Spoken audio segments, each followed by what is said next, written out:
Or Iran's Islamic Revolutionary Guard Corps this morning is threatening to expand the war if the United States resumes attacks against Tehran. In a statement, the IRGC said, quote, the regional war that was promised will this time be extended beyond the region, and our crushing blows will bring you to ruin in places you cannot imagine. This comes after President Trump yesterday claimed he was an hour away from making the decision to strike Iran before postponing the attack. The president added, quote, we may have to give them another big hit. I'm not sure yet. You'll know very soon. As the rhetoric between the two sides continues to ramp up amid the tenuous truce, the Senate yesterday advanced a measure to limit President Trump's war powers. The vote was 50-47, with Republican Senators Rand Paul of Kentucky, Susan Collins of Maine, Lisa Murkowski of Alaska, and for the first time, Bill Cassidy of Louisiana, joining with nearly all Democrats in backing the procedural motion, which still faces an uphill battle. Meanwhile, new reporting reveals an early objective of the war with Iran involved a regime change strategy that would reinstate former Iranian President Mahmoud Ahmadinejad as the country's leader. But the New York Times reports the audacious plan developed by the Israelis, and which Ahmadinejad had been consulted about, quickly went awry. That's because Ahmadinejad was injured on the war's first day by an Israeli strike at his home in Tehran that had been designed to free him from house arrest. He survived the strike, but after the near miss, he reportedly became disillusioned with the regime change plan. The Times notes it's unclear how Ahmadinejad was recruited to take part in the plan. He has not been seen publicly since then, and his current whereabouts and condition are unknown. Kirby, yeah. Admiral. So there's that moment with Zelensky where he was told he didn't have the cards, and I think that's in question at this moment right now as well. Absolutely. Who has the cards with the war in Iran? Well, right now, and just from an economic perspective alone, but also to what Joe was talking about with the enriched uranium, it's clearly the regime. Yeah. They certainly have the cards right now. And now that doesn't mean that dynamic can't flip, but it's going to be very, very difficult from a military perspective for President Trump to get momentum back here. Does President Trump, does the administration posture in any way? Have you heard anything from in your reporting, Lemire, that they feel they have the cards? Because it does seem very clear that Iran is, it seems this administration has no clue what they're dealing with.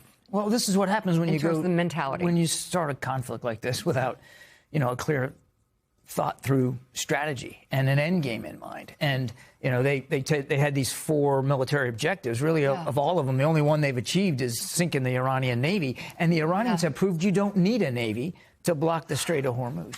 So, Admiral, let's get your thoughts on the New York Times report about the plan for the regime change in Iran to reinstall the former president, who, let's be clear, this is no moderate. He has hardline anti-Israel and anti-American views. He's said at times borderline insane things about the people who live in his own country and elsewhere. Does this, reflect just sort of the lack of overall planning in, from this war from clearly from day one? That if that was the idea, it seemed doomed to fail from the start. It tells me 2 things. One, that regime change really was a key part of the motivation here, more than they have been willing to admit. They've kind of walked away from that now. And clearly this was baked right into the beginning of it.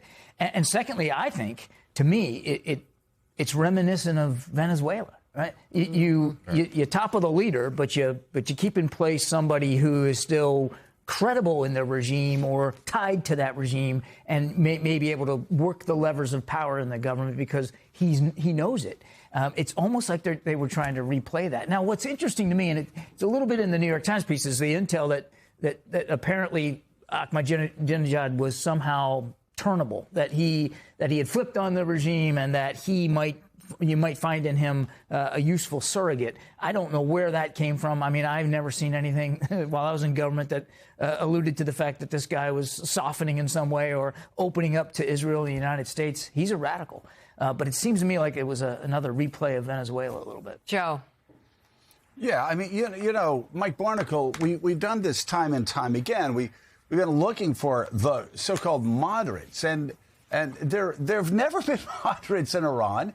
And if there ever were, they understood, like we said very early on, no Delcy Rodriguez's, because if somebody said, hey, I'm going to be the Delcy Rodriguez of Iran, then the Revolutionary Guard would shoot them in the back of the head. I mean, you can go back to the original hostage crisis, Bunny Sauter, who Mika somehow had the audacity to name her rabbit while her father was in the Carter administration fighting that battle to free the hostages. But Bunny Sauter, people thought, oh, well, maybe he's the moderate that can run. And then, of course, he fled. About a decade later, it was Rafsanjani. Oh, here's our moderate. We're going to be able to turn him.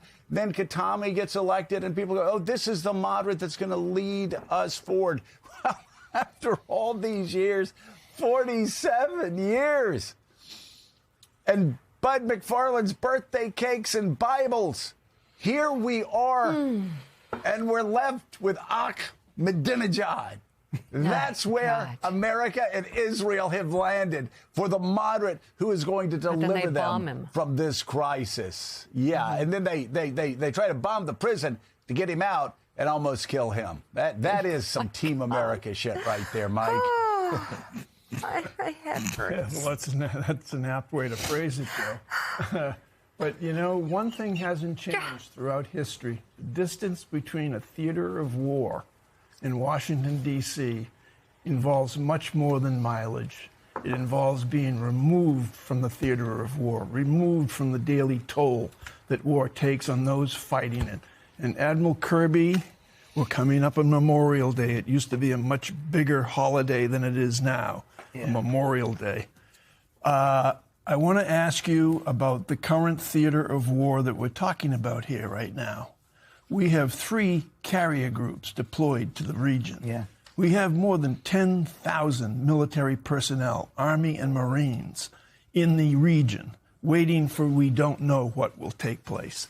Could you talk about the cost, the financial cost of that, as well as the deployment cost in terms of, you know, how long it is to wait without getting back home?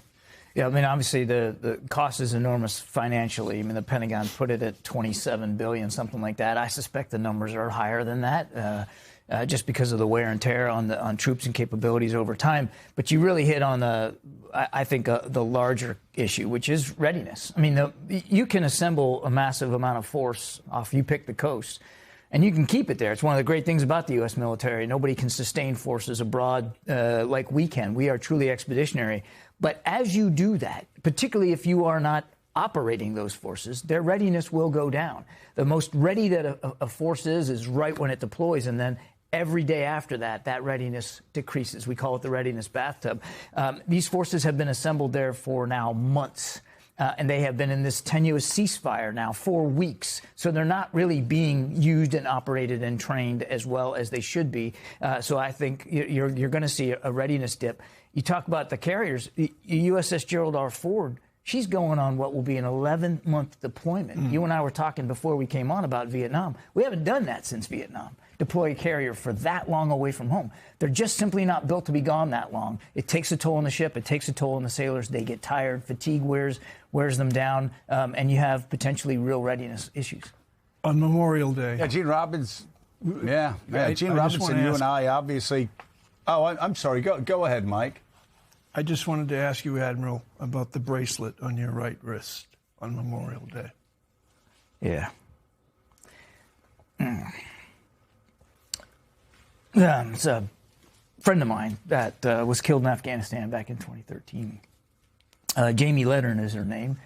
She was a major intel officer. She was posthumously promoted to lieutenant colonel. She was killed in a friendly fire incident, a blue on green.